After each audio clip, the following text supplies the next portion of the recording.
Step 1, mission accomplished.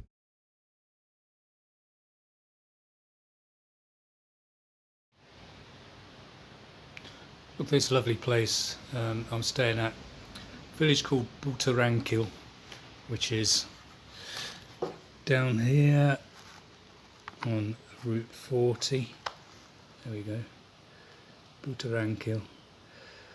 My rough plan is to wander north up Route 40 to the north of Argentina, but I've been on a couple of adventures that deserve a couple of videos, so I thought while I stay here I'll make them. So yeah, hard to know where to start on a long trip, but over here at Copperway I met a couple of bikers who recommended that I go to Las Vegas, which is up here. And looking at this map, there's not much out here, and this incorporates something I don't like doing, which is backtracking a bit. So from going from here all the way up to there, I'd need to come back down here to join Route 40 and continue trip up north. Yeah, but when I got to Las Vegas, nice little village, there was tourist information, and there's a map here outside their office, and it shows a loop all the way up here, Route 54, Route 53, which I thought was Route 54 all the way, but yeah, I mentioned that on the video, all the way to Barrancas. So even though it's a bit of a loop, a northern loop as opposed to a southern loop, and I don't really save any mileage, you get that feeling that you're making progress, so I thought I'd take that one.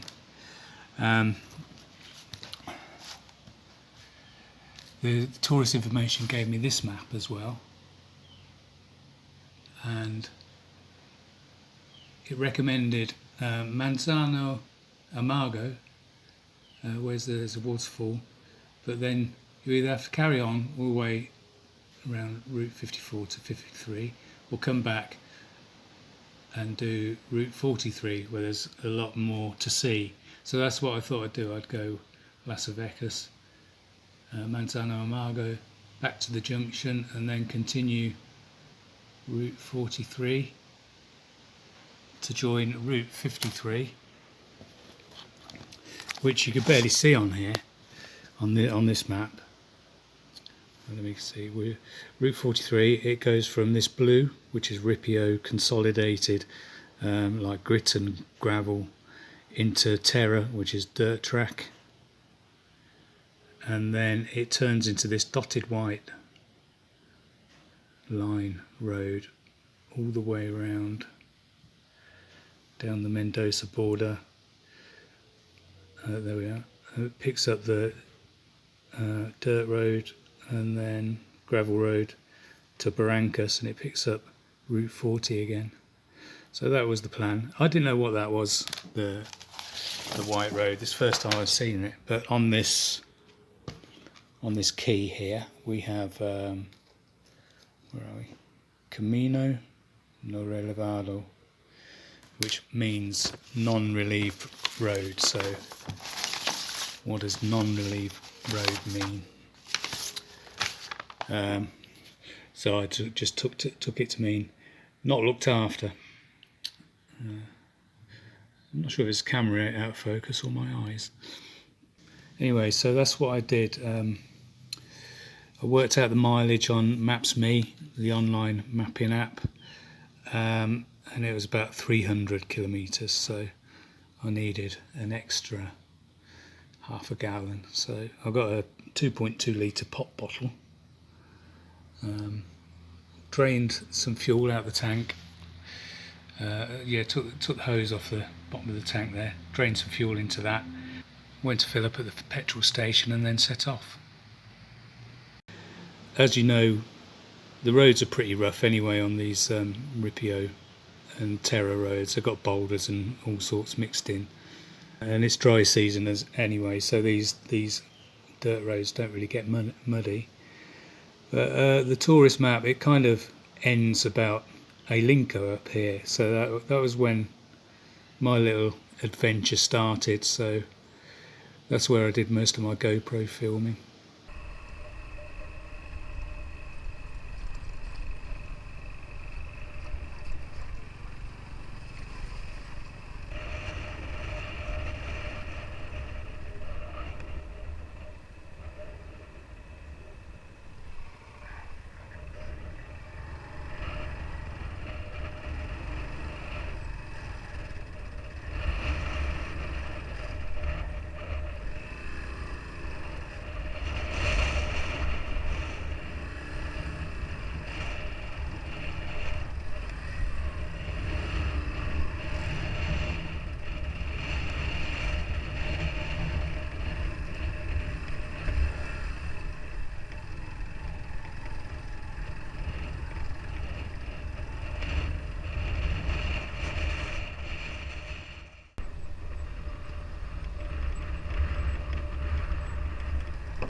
As I hate to admit it, this RP54's got me beat. It's got steep inclines with lots of big boulders, and it gets worse going up there. I'm about 8 kilometres from the peak, and I've already had trouble coming this last one. So poor bike, it can handle the rocks, or it can handle the slope.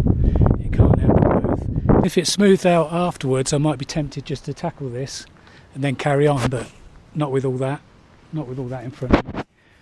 So tail between my legs on this one, and the worst thing is I've got to tackle all the crap to get back to where I was about 15 kilometres ago. It's like 6 river crossings, more of this stuff, but at least it'll be mainly downhill. there she is. Got to work out. I'll dig a path to turn round smoothly, and then roll back downhill. I think it would have been touch and go on the fuel anyway, with all the effort involved, because there was a lot of throttle in low gear. Doubt if I would have made it, and so I can relax and live a civilised life after tomorrow. So tonight's plan is to find a sheltered camp somewhere in there. As you can see, there's no trees. So yeah, find a nice little cosy rock to hide behind. Step 1, mission accomplished. Turn around. It's harder than it looks. It doesn't take much of a boulder to stop the engine. It's only a 125 and it's highly geared as well. Anyway, I'm sure I heard a little cheer from the bike as we turned around and faced the other way. I'm going to save fuel and coast downhill as much as possible. I don't want to finish this little adventure off with a 6-mile push or something like that. So yeah, just going to insure, really. Insure and conserve. About to go into that lengthening mountain shadow.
just stopped for a breather.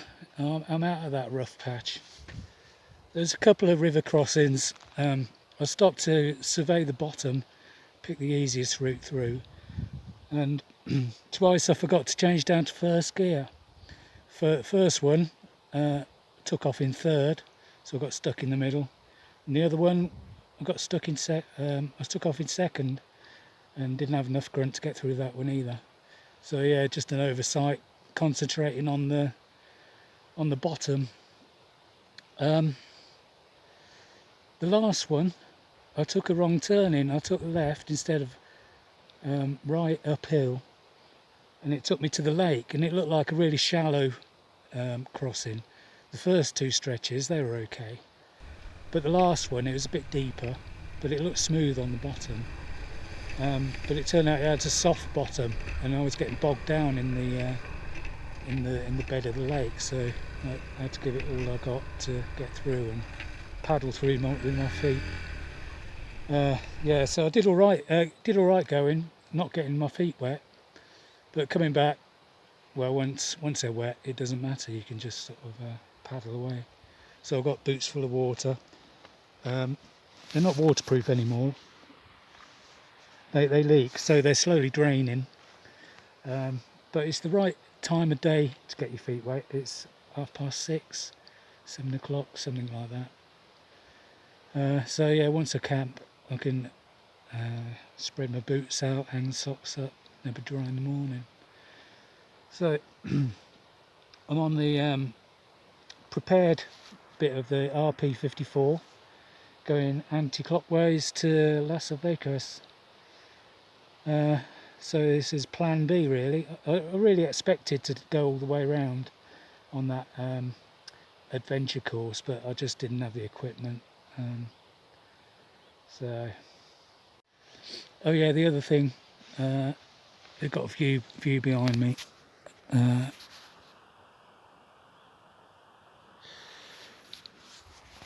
So it looks like a jigsaw puzzle or chocolate box or something.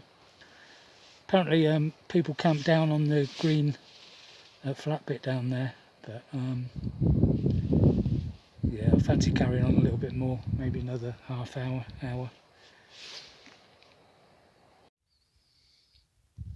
Found a good camp spot out of the wind in the lee of this mountain. Probably can't see it, it's just a new moon just going down over that mountain. Yeah, it's not glamorous. I'll show you behind me so I can see what I'm filming. But it's quiet. I've hardly seen a car all day. The ones I saw in the morning, since I've been on RP54, I've just seen horses, cows and sheep, cowboys. Yeah, so it's going to be quiet. The road is about 50 metres over there, so I'm well away from the road. And if no one's coming by, I don't really need to be hidden. Got no water, which means, well, I've got bottled water, but no water source. Means there's no mosquitoes or sandflies, so fly free. Socks wrung out and drying on the rack there. Got flip-flops on. Boots, I've put one on each peg so they can dry out overnight. Insoles just perched on the top there. They've got all night to dry. I'm just going to relax, finish the sandwiches off that I got. Bread, tomato, cheese, salami, tuna. I don't know, I might cook. I haven't decided. Alright, so that's it for today. Tomorrow is 90 kilometres to Las Vegas.